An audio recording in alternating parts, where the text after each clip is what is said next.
Marami raw miyembro ang ehekutibo, kaya di dapat ma-single out si PBBM sa video statement ni former House Speaker Martin Romualdez.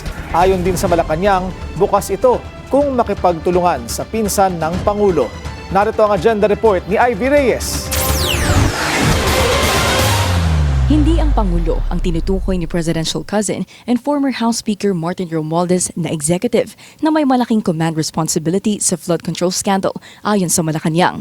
Kaya nga raw binuo ang Independent Commission for Infrastructure ay dahil hindi tinulugan ang eskandalo at walang pinagtakpan ng Pangulo. Sa video statement ni Romualdez, pinanindigan niyang hindi sa Kamara nagmumula ang korupsyon kundi sa ehekutibo.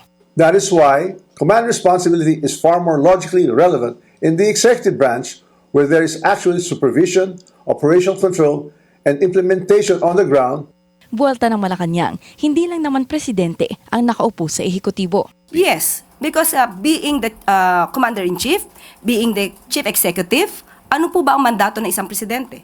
Hindi po ba linisin ang mga anomalya sa gobyerno kahit tamaan na ang kanyang administrasyon?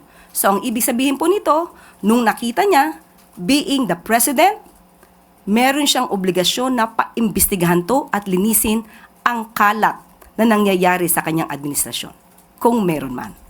Sa personal na kaalaman daw ni Yusek Claire Castro, hindi pa niya nakikitang magkasama ang magpinsan. Sa depensa naman ni Romualdez na hindi siya papayag maging scapegoat ng mga dapat magbayad sa pinakamalaking korupsyon sa kasaysayan ng bansa, hindi raw ito saklaw ng Malacanang.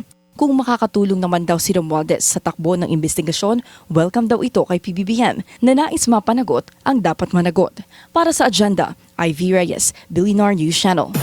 Manatiling nakatutok sa Billionaire News Channel. Sumubaybay sa aming social media accounts at mag-subscribe sa aming YouTube channel para sa mga eksklusibong balita at storya.